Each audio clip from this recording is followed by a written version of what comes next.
ప్రతిపక్షాలు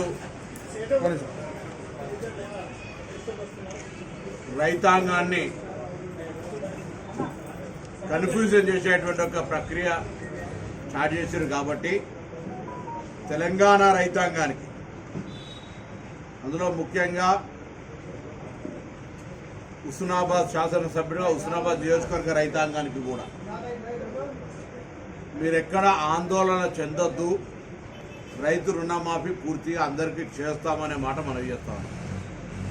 ఎవరికైనా ఈ 3 విడతలల్లా రైతు రుణమాఫీ కాకపోతే మీరు మండల రెవెన్యూ కార్యాలయంలో, మండల పరిషత్ ఆఫీసులో, మీ అగ్రికల్చర్ ఆఫీసర్ దగ్గర మీ అప్లికేషన్ పెట్టండి. 2018 డిసెంబర్ 12 కంటే ముందు లోన్ తీసుకున్న వాళ్ళకు కావు. దాంట్లో స్పష్టతగా ఉంది జివోలో కూడా. 2018 డిసెంబర్ 12 కంటే ముందు లోన్ తీసుకొని ఉన్నటువంటి వాళ్ళ అమౌంట్ ఎంతమంది ఉన్నా అది లోన్ మాఫీ కాదు, నిబంధనలలోనే ఉంది. 2023 డిసెంబర్ 9 తర్వాత ఈ 8 నెలల్లో ఎవరైనా లోన్ తీసుకుంటే కూడా మాఫీ కాదు. అంటే డిసెంబర్ 9 కంటే ముందు 2023, డిసెంబర్ 12 2018 తర్వాత లోన్ తీసుకున్న వాళ్ళకు ఎవరికైనా మాఫీ కాకపోతే మా ప్రభుత్వం బాధ్యత వహిస్తుంది.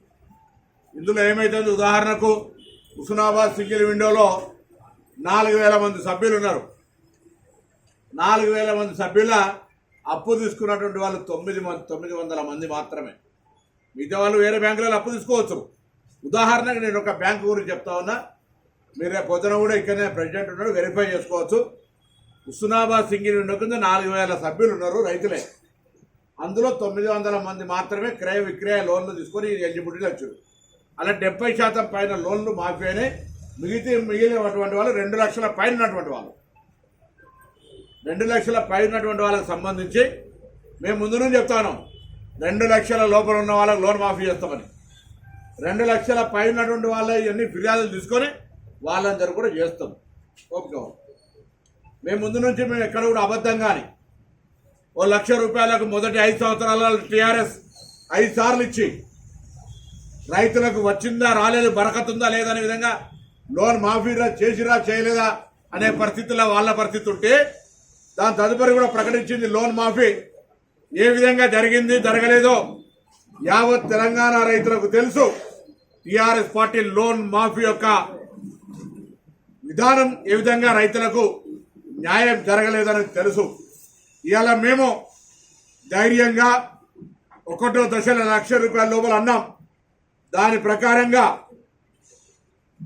18,260 మంది రైతులకు హుస్నాబాద్ 96,26,26,00,000 మేము మాఫీ చేసినాం. 2వ దశలో ₹1,50,000 వరకు 9,436 రైతులకు 87,73,00,000 మాఫీ చేసినాం.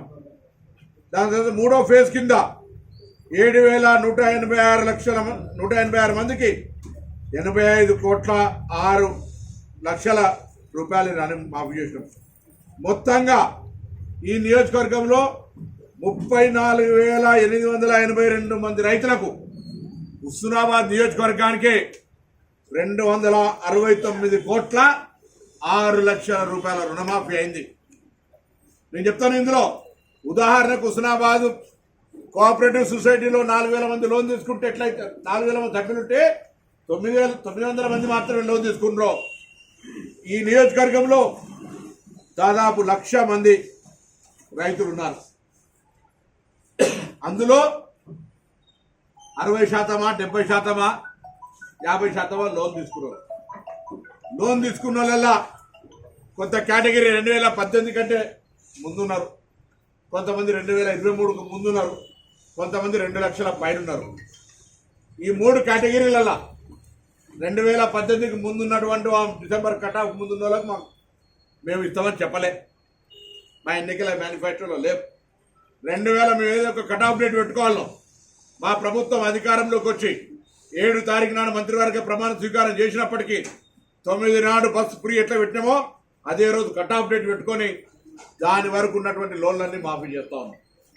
ఇంత పెద్ద ఎత్తున మాఫీ చేస్తూ ఉంటుంటే అసలు రైతుల పట్ల లోన్ మాఫీ చేస్తామన్న హామీని అమలు చేయని టీఆర్ఎస్ పార్టీ ఒకవైపు అయితే, అసలు రైతులకు సంబంధించి కేంద్రంలో అధికారంలోకి వచ్చిన తర్వాత మేము గతంలో 2005-6లో దేశం మొత్తం ₹1,00,000 లోన్ మాఫీ ఒకటేసారి చేసినాం. దాని తర్వాత ఇవాళ దేశంలో చరిత్రలో 29 రాష్ట్రాల్లో ఏ రాష్ట్రం చేయని విధంగా ధైర్యంగా ఎన్నికల్లో మాట ఇచ్చిన విధంగా ఇలా లోన్ మాఫీ చేసినాం.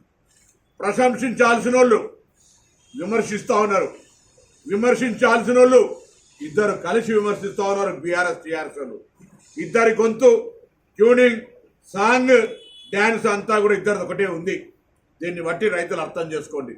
కేంద్రం ఏమి ఇవ్వలే రైతులకు. రాష్ట్రంలో టీఆర్ఎస్ పార్టీ 10 ఏళ్ళ అధికారంలో ఉన్నప్పుడు రుణమాఫీ ఏ విధంగా చేసిందో మీ అందరికి కొత్తగా నేను చెప్పే అవసరం లేదు. మేము కాంగ్రెస్ పార్టీ అధికారంలోకి వచ్చిన తర్వాత అనేక కార్యక్రమాలు చేస్తూ ఆర్థికంగా ఇబ్బందులు ఉన్నప్పటికీ కూడా ఈరోజు ₹1,00,000 రుణమాఫీని చేస్తామంటే ఒక్కటేసారి చేసినాం. 1,50,000 చేసినాం, ₹2,00,000 చేసినాం. 2 లక్షల పై ఉన్నటువంటి వాళ్ళు కూడా ఆందోళన చెందకండి, వాళ్ళకు కూడా పేమెంట్ జరుగుతుంది. మీరు లోన్ అసలు తీసుకోని వాళ్ళు 2018కి ముందున్న వాళ్ళు వీళ్ళు బీజేపీ